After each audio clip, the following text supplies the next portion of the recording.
The tale of the house on fire. Let me tell you about the night my life changed forever. The night when I thought I was going to die. The night I lost my sanity. It was a warm spring night, and I was only 13 years old. My parents had gone on holiday for the weekend, leaving me home alone. I invited my two best friends, David and Arnold, over to keep me company.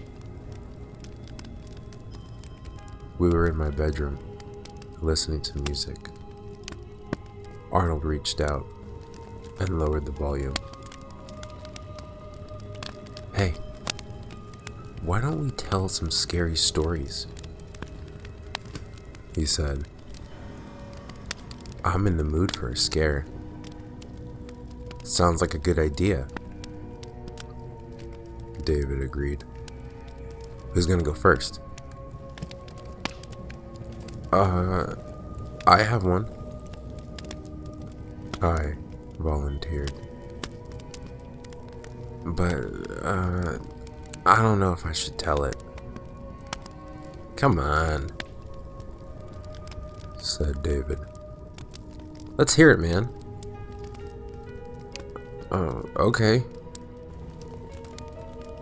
I said. "It's a pretty terrible story I heard once. It all happened many years ago. There was even a man who had a 7-year-old son. I think like his wife had died giving birth to the boy. They lived way out in the countryside and there were no neighbors for miles. They didn't even have a phone because at the time, the lines didn't stretch out that far. One day, the father came home from work and he was horrified to find that his house was on fire. He immediately thought about his young son and he rushed inside, calling the boy's name. When he heard his son answer, he realized the poor boy was trapped in his bedroom. The father ran to the door and tried desperately to open it, but it wouldn't budge. A beam had fallen from the bedroom ceiling and blocked the door. He banged and banged on the door with all his might, but it was too solid. He even rushed against it with his shoulder, trying to break it down, but it was no use. All the time, he could hear his son screaming. The boy was in a panic, screaming and crying out for help. The man kept trying to batter down the door, but no matter what he did, it held firm. He shouted in rage. He wailed in despair. He no longer thought about anything else, just the door and his son screaming on the other side. His son burned to death in the house. The father died too. He never did manage to open the door, and he stayed there to the very end, desperately trying to break it down until he succumbed to the smoke and the flames. Arnold looked at me in disgust and said, "That's not scary." "I have to admit, it's pretty weak," David agreed. "It's more sad than scary." That's when I decided to tell them the last part of the story. I hadn't planned on telling them that part, but I got carried away trying to impress them. It was so stupid to continue. I should never have told them. Wait. You don't know the rest of the story," I said. "Ever since then, the father's ghost is still trying to open the door and save his son. And if you say, well, I'd rather not say the exact words, but basically if you call him and tell him that everything is burning and ask him to come and help you, his ghost will appear at your door and take you away." David looked at me thoughtfully. Have you ever tried it? He asked. No, I replied. I'd be too scared to test it out. Arnold had a gleam of excitement in his eyes. Hey, we should do it right now, he said excitedly. I tensed up. I had no desire to summon a ghost, and I was already sorry I'd said anything about the legend. David smiled. Yeah, why not? He said. I was going to tell them that I didn't want to do it, but they didn't give me a chance. Arnold put on a trembling voice to imitate the little boy and screamed, Daddy, Daddy, help me! The flames are all around me. I'm scared. Then he burst out laughing. I didn't crack a smile. But him, he laughed. David watched him with amusement, saying absolutely nothing. Arnold started screaming again, even louder this time. I'm burning, Daddy! I'm burning! Help! Stop it, Arnold! It's not funny! I shouted. I didn't mean to. It just came out of me. I was really scared, and I didn't want to hear him anymore. What are you afraid of? Arnold laughed. Oh, come on. It's just a stupid story, that's all. Not even a good one. With a smirk, he continued.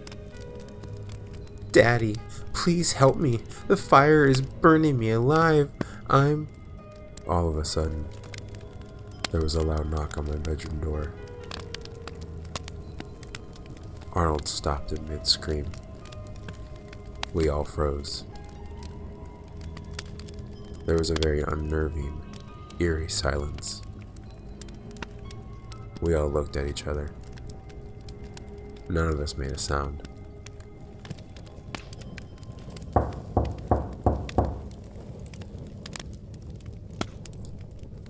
We almost jumped out of our skin.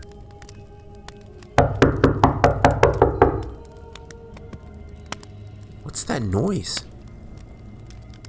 Arnold exclaimed. If this is a joke, it's really not funny, said David. His face was as white as a sheet. The banging on the door continued. Then, we heard a man screaming.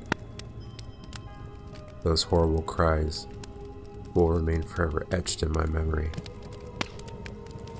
I can still hear them now.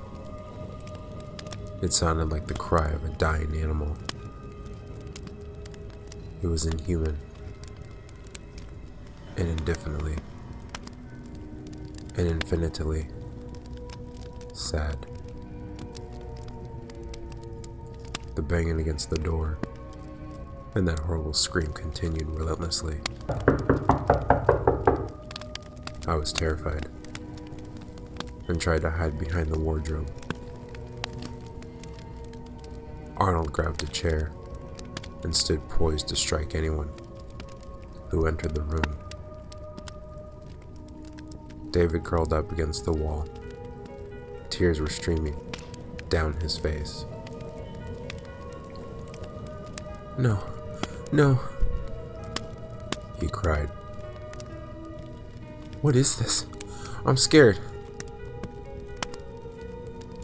Immediately, the screaming outside the door grew stronger, even more harrowing, even more terrifying. The banging on the door grew louder. I thought it was going to fly off its hinges.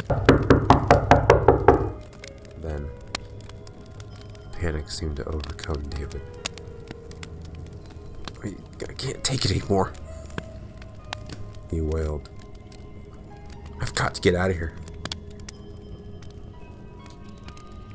With that, he ran to the window and opened it. No, I cried. Don't. But before I had time to finish my sentence, he jumped out the window. I heard him fall. For a brief moment, everything was silent. Then, I heard him cry out in pain.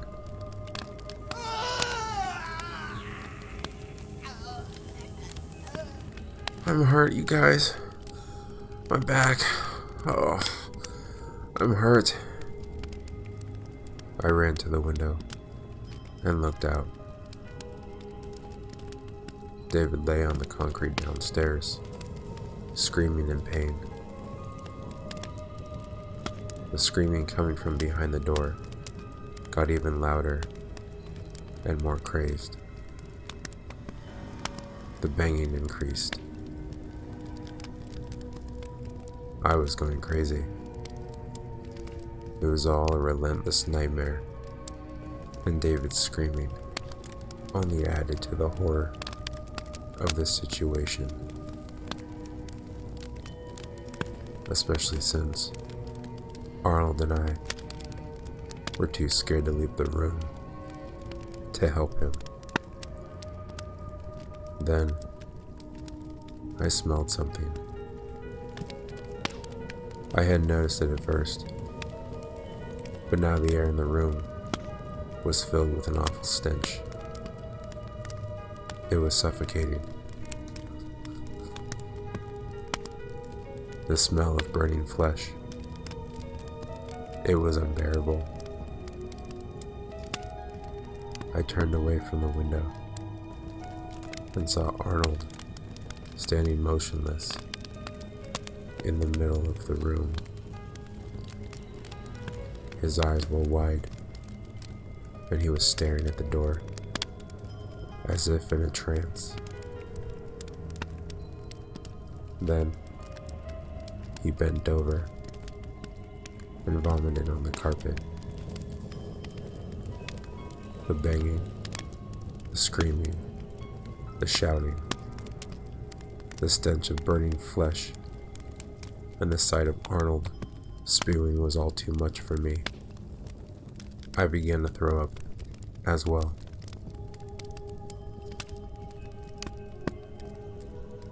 I leaned back against the wall as David continued to howl outside, and the furious knocking on the door continued. Then, I had no idea. Maybe David's cries outside were attracting the man outside the door. I closed the window.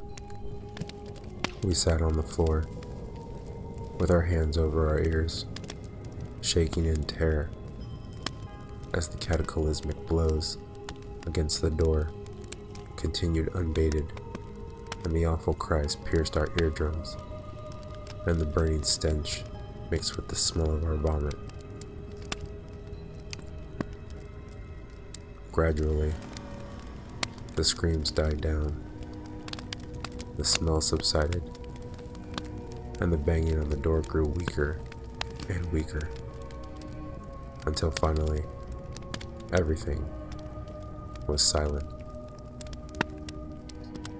All we could hear were David's muffled cries of pain through the closed window. Arnold looked at me and asked me in a low voice, "What do we do now? Maybe we should call the police?"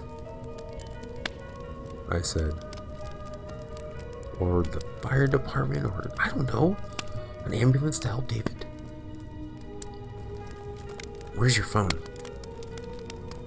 he asked. downstairs. Do you think it's gone? Well, it's quiet, I replied hesitantly. That's right, he said. We'll have to go down. Well, I'll go anyway. It's gone, right? I guess so, I said. Arnold got up slowly and hesitantly walked to the door. He gently seized the handle and pushed the door open and peeked into the hallway. It was empty. Then, with a smirk on his face, he turned to me and said, "Huh, you know what's crazy? The door was open the whole time. What a stupid But he didn't have time to finish his sentence. In a flash, a hand came around the door and grabbed Arnold around the neck. He stood there petrified, without screaming, eyes wide in terror. The arm was blackened and charred. I could smell the burning flesh. Before I had time to react, Arnold suddenly disappeared, right before my eyes, dragged through the doorway, and whisked down the hall at an impossible speed. The door slammed shut with a deafening clatter.